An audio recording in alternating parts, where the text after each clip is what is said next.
बोलते हैं। हितेंद्र ठाकुर साहब खुद को बहुत बड़े राजनीतिक समझते हैं, लेकिन उनकी राजनीति चोरी छुप के करने की है। चोरी छुप के को भी ये आरएसएस के लोग जो कि अंग्रेजों के तलवे चाटा करते थे, भारतीय जनता पार्टी के लोग जो अंग्रेजों के तलवे चाटा करते हैं, हर वीडियो में उनका ये स्टेटमेंट रहता है, मेरा किसी से कोई, सबके साथ बहुत अच्छा है। बहुजन विकास अघाड़ी के लोगों से पूछिए, वसई में कांग्रेस पार्टी ने बहुजन विकास अघाड़ी को हरा। जो कांग्रेस पार्टी का नेतृत्व है, अनिल अलमेरा का जो नेतृत्व है, विजय पाटिल का जो नेतृत्व है, विजय पाटिल भी बिके हुए हैं, बिक गए, झुक गए। कांग्रेस की हालात क्यों यहाँ वसई विरार में अब तो सिर्फ एक नगर सेवक? सर आप ये देखें कि 30 साल के बाद, आपका सवाल है कि कांग्रेस सिर्फ एक ही नगर सेवक, 30 साल के बाद कांग्रेस से पहली बार नगर सेवक के लिए चुनाव लड़े। उसमें से कांग्रेस के चुनाव चिन्ह पे सिर्फ 10 लोग खड़े हुए थे, उसमें से एक जीत कर हमारे आए।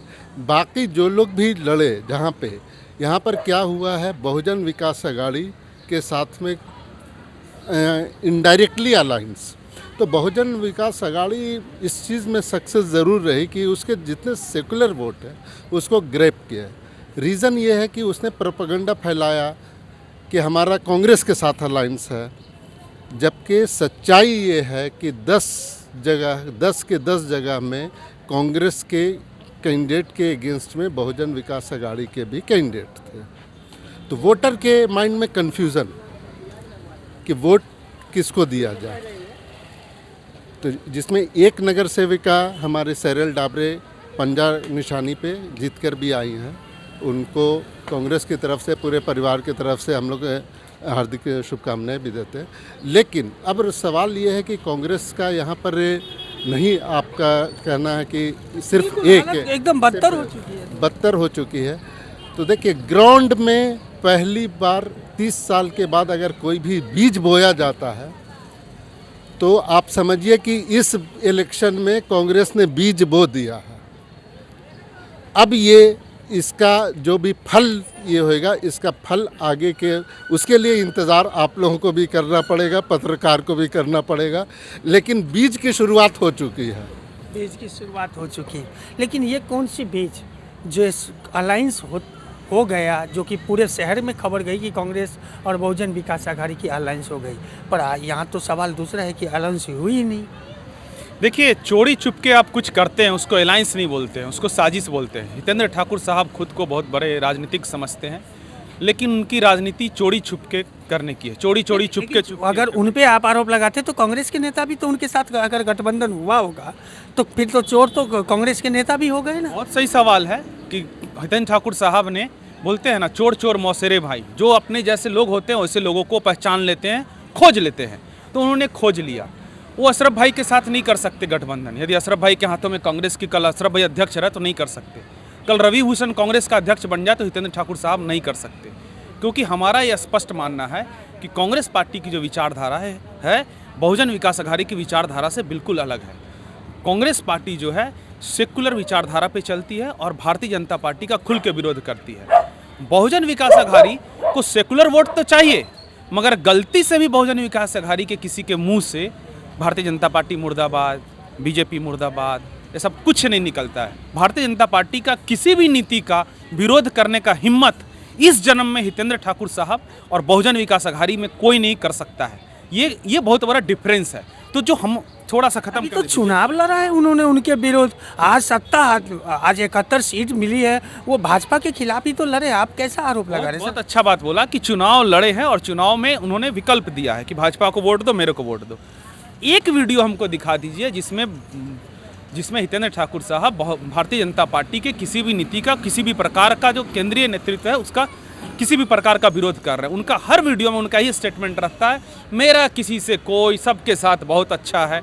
वो ऐसा इसलिए बोलते हैं क्योंकि बहुजन विकास अघाड़ी का भी जब आप अपना इतिहास देखते हैं, जीतते हैं भले वो भारतीय जनता पार्टी का विरोध करके नाम पे, जीतने के बाद फिर से कमल की निशानी, कमल की गोद में बैठ जाते हैं। ये ऐसा उन्होंने पहले भी किया। इसके पहले भी वो महायुति को अपना समर्थन दिए थे 3 विधायक के साथ। इस इतिहास से कोई झूठ, कोई नकार नहीं सकता, ये यहाँ की सच्चाई है। तो बहुजन विकास अघाड़ी के जो मुखिया है उनको अच्छी तरह से पता है कि कांग्रेस की ज़मीन और बहुजन विकास अघाड़ी की ज़मीन एक ही है, और बहुजन विकास अघाड़ी को कोई खत्म करेगा पूरी तरह से उसका समूल का सर्वनाश करेगा तो कोई सच्चा कांग्रेसी करेगा, कोई दृढ़ निश्चयी कांग्रेसी करेगा। ऐसा कांग्रेसी करेगा जिसको सेटलमेंट की राजनीति में कोई इंटरेस्ट नहीं रहेगा, जिसको सिर्फ इस बात में इंटरेस्ट रहेगा कि मेरे हाथ की निशानी घर घर पहुंचनी चाहिए, मेरा सिद्धांत घर घर पहुंचनी चाहिए। लेकिन यहाँ इस बार जो चुनाव हुआ, इससे पहले आमदार की चुनाव हुई, खासदार की चुनाव हुई, वहाँ तो बहुजन विकास आघाड़ी को भारतीय जनता पार्टी ने हराया। इस बार भी जो भारतीय जनता पार्टी 44 सीट पे आके अटक गई, खतरा तो भारतीय जनता पार्टी से ही बहुजन विकास आघाड़ी को है ना, तो कांग्रेस इसमें कहाँ आ रहा है? नहीं, बहुत अच्छा सवाल पूछा आपने। लेकिन आप बोल रहे हैं ना कि भारतीय जनता पार्टी ने बीवीए को हराया, ये आपका सवाल है। नहीं, बहुजन विकास आघाड़ी के लोगों से पूछिए, वसई में कांग्रेस पार्टी ने बहुजन विकास आघाड़ी को हराया है, भारतीय जनता पार्टी ने नहीं हराया। जब इनके वोटों का अंतर आप देखते हैं, कांग्रेस पार्टी आज के दिन में खौफ बनी हुई है दोनों के लिए। भारतीय जनता पार्टी के लिए भी खौफ है और बहुजन विकास आघाड़ी के लिए भी खौफ है। ठीक है, दोनों आपस में लड़ते हैं, लेकिन कांग्रेस का वोटर जिधर झुकेगा उसी की सरकार बनेगी। विधानसभा में हमने किनको जिताया? बहुजन विकास आघाड़ी को जिताया था, सॉरी बहुजन विकास आघाड़ी को हराया था। इसमें हमने भारतीय जनता पार्टी को हराया है।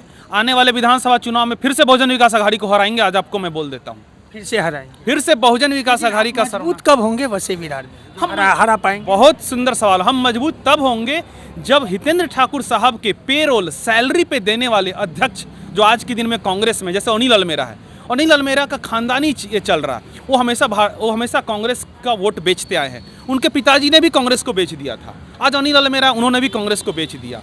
इस तरह की मैं एक बात है, देखिए किसी भी के साथ भी गठबंधन किया जाता है, बहुजन विकास आघाड़ी के साथ भी कांग्रेस का गठबंधन किया जाता है, करना भी चाहिए, मिलता जुलता विचारधारा तो करना भी चाहिए, लेकिन अपनी निशानी दे के गठबंधन, अपनी निशानी दे के गठबंधन। बहुजन विकास आघाड़ी राजनीति को लेकर कितना गंभीर है, इसी बात से पता चलता है कि इस देश में एक राजनीतिक दल जो 35 साल से रहा, आज तक उसकी अपनी निशानी नहीं है, आज तक नहीं है। सिटी की निशानी कोई भी यूज़ कर सकता है, हाथ की निशानी कोई भी यूज़ नहीं कर सकता पूरे भारत में। तो इस बार तो अच्छी तरह से यूज हो गए आप लोग।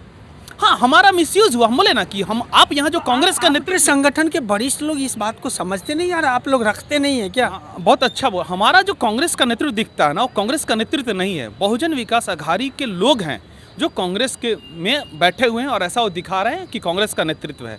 जनता के वोट का दुरुपयोग किया जा रहा है, जनता की मनोभावना जो राहुल गांधी जी से जुड़ी है, गांधी परिवार से जुड़ी हुई है, गांधीवादी लोगों से जुड़ी हुई है, उनके मनोभावना का दुरुपयोग किया जा रहा है, संविधान प्रेमियों के मनोभावना का दुरुपयोग किया जा रहा, और लोग फेक लोग हैं जो कांग्रेस का नेतृत्व कर रहा है। असलियत में लोग बहुजन विकास आघाड़ी के पाले हुए पोसे हुए लोग हैं। अब देखिए ना, अशरफ भाई के केस में क्या हुआ, अब डोमिनिक डिमेलो टाइप के लोग अब बोल रहे हैं कि अशरफ भाई टिकट वापस ले लो। हाँ, इस तरह के लोग होते हैं। प्रकाश पाटिल आ गए, भाई क्या है, टिकट वापस ले लो। क्यों भाई, तुम पिछले विधायक कि मेरे उम्मीदवार का, हाथ की निशानी वाले मेरे उम्मीदवार का टिकट वापस लेने का दबाव डोमिनिक डिमेलो कर रहे हैं, प्रकाश पाटिल जैसे लोग कर रहे हैं। इसका मतलब है कि इन दोनों का बहुजन विकास आघाड़ी के साथ व्यापारिक समझौते हैं और उसी पे वो काम करती है कांग्रेस पार्टी ने। जिस दिन असली कांग्रेस पार्टी आ गई, बहुजन विकास आघाड़ी एक एक कोने से खत्म हो जाएगी। मैं आपको इसकी गारंटी। कब आएगी? मतलब अभी जो कांग्रेस है वो डुप्लीकेट है क्या? हाँ बिल्कुल, ये जो कांग्रेस पार्टी का नेतृत्व है, अनिल अल्मेरा का जो नेतृत्व है, विजय पाटिल का जो नेतृत्व है, विजय पाटिल भी बिके हुए हैं, बिक गए, झुक गए। और नेतृत्व हराए थे, वो हार का कारण वही बने थे, हितेंद्र ठाकुर के हार के कारण। विजय पाटिल हार का कारण नहीं बने थे। पिछले चुनाव में मैं मेरी पूरी बात कर, विजय पाटिल हार का कारण नहीं बने थे, भ्रम है। हार का कारण बना था कांग्रेस पार्टी को निष्ठावान वोटर, कांग्रेस पार्टी में के साथ अपनी जिनकी भावनाएं जुड़ी हुई वसई गांव के लोग, उन्होंने वोट डाला कांग्रेस पार्टी के पक्ष में, और वो हार का कारण बना बहुजन विकास आघाड़ी का। विजय पाटिल साहब रहे ना रहे, जिस दिन हाथ की निशानी लेके कोई कांग्रेस का निष्ठावान कार्यकर्ता खड़ा हो जाएगा, विजय पाटिल जी से 10 गुना ज़्यादा शक्तिशाली वो कार्यकर्ता रहेगा। अभी कांग्रेस पार्टी जो है, राहुल गांधी जो है, पूरे देश के और विश्व के, मैं बोल रहा हूँ, एक तरह से आशा की किरण बने हुए हैं कि दुनिया के सबसे बड़े लोकतंत्र की बागडोर कोई संभालेगा तो राजीव गांधी, शहीद राजीव गांधी के पुत्र राहुल गांधी जी संभालेंगे। ये चीज़ें हैं। तो उस लेवल की जो राजनीति जो होती है ना गोपाल जी, वो यहाँ नहीं हो रही। यहाँ पे नेशनल लेवल पे भी तो छिछलीदार हो रही है सर। नेशनल लेवल पे जो हालात बनी है, एआई समिट में जिस तरह से बखेरा खड़ा हुआ, आज पूरे देश में विरोध हो रहा है। तो आप वसई विरार की मैं बात कर रहा हूँ, आप नेशनल की बात कर, वहाँ भी हालात तो वही है। संपूर्ण समर्थन देता हूँ। एआई समिट में अपना जो शर्ट खोले ना, उसको मैं संपूर्ण समर्थन देता हूँ। हम जिस गांधी जी को लेकर चलते हैं, उन गांधी जी को भी ये आरएसएस के लोग जो कि अंग्रेजों के तलवे चाटा करते थे, भारतीय जनता पार्टी के लोग जो अंग्रेजों के तलवे चाटा करते थे, वही अंग्रेजों ने कभी महात्मा गांधी जी को भी अधनंगा फकीर कहा था। तो सर हम साधु संतों की धरती पे रहते हैं, ऊपर का वस्त्र नहीं पहने तो कोई बहुत बड़ी बात नहीं हो गई है। ये लोग तो फेक हिंदू है, फेक सनातनी है, तो इनके लिए बहुत बड़ा बात हो गया। और इनके पाले हुए नेशनल मीडिया है तो चिल्लाना शुरू कर दिया। देश का सर तब झुक गया शर्म से जब एप्स्टीन फाइल में नरेंद्र मोदी का डायरेक्टली और इनडायरेक्टली नाम आना शुरू हो गया। उस समय देश का सर झुकता है। मान लीजिए 10-20 युवा लोग यहाँ पे, और नरेंद्र मोदी क्या बोलते हैं, देश का भारत जो है मदर ऑफ डेमोक्रेसी है, तो मदर ऑफ डेमोक्रेसी का परिचय दिया। कोई 10 युवा शांति से जाता है, शांतिपूर्ण तरीके से, यदि इस तरह का सांकेतिक विरोध करता है तो उसका संपूर्ण समर्थन करना चाहिए। नरेंद्र मोदी जी क्या चाहते हैं, मणिपुर बना दे, एक मणिपुर संभाल नहीं पा रहा, नौटंकी कर रहे हैं। और उनके पाले हुए जो पत्रकार हैं पूरे नेशनल लेवल पे, चाहे अंबानी के होगा चाहे अडानी का स्टेक होल्डर वाले, वो नेशनल मीडिया कुछ भी बताना चाहे तो क्या हो गया भाई, 10 आदमी शर्ट खोल दिए। तो नरेंद्र मोदी ने देश को नंगा करने का काम किया है, आज आदिवासी को नंगा करने का काम किया, नौजवानों को नंगा करने का काम किया है। जो इस तरह का सरेंडर कर चुके नरेंद्र मोदी अपने यूएस के प्रेसिडेंट के पास, तो उसका सांकेतिक विरोध ऐसे ही हो सकता है कि किसी विश्व स्तरीय प्लेटफॉर्म पे हम सांकेतिक रूप से शर्ट खोल के दिखाएं। अच्छा, अंतिम सवाल, वसई विरार में कब मजबूत होगी? जैसा आपने कहा कि बिक गए हैं कांग्रेस के जो यहाँ के वरिष्ठ प्रभारी हैं, वो बिक ही गए ना, आपने ही बोला है ना। बिल्कुल, बिल्कुल। तो फिर कैसे सुधार होगा, कैसे सुधार? जिस दिन रवि भूषण जैसे स्पष्ट बोलने वाले और कांग्रेस की विचारधारा मानने वाले 1000 रवि भूषण हो जाएंगे, वो 1000 रवि भूषण 10,000 निष्ठावान कार्यकर्ता, 10,000 अशरफ अली जैसे लोग हो जाएंगे, उस दिन यहाँ पे कांग्रेस खड़ी हो जाएगी। हमें कुछ नहीं चाहिए, हम जीते या हारे, लेकिन हमें हाथ की निशानी पहुँचानी है, क्योंकि हम संविधान बनाने वाली पार्टी है, संविधान बचाने वाली पार्टी है, और संविधान पे देश को आगे ले जाने के लिए जरूरी है कि कांग्रेस पार्टी के ही विचारधारा पे हम चले, हम भले जीते या हारे। सर थैंक यू, धन्यवाद। तो देखा आपने ये कांग्रेस के 2 नेता रवि भूषण जी और अशरफ अली जी, और उन्होंने क्या कहा आपने सुना ही। दोस्तों, इस तरह की खबरों के लिए रियल न्यूज़ नेटवर्क को लाइक, सब्सक्राइब और शेयर करना ना भूलें।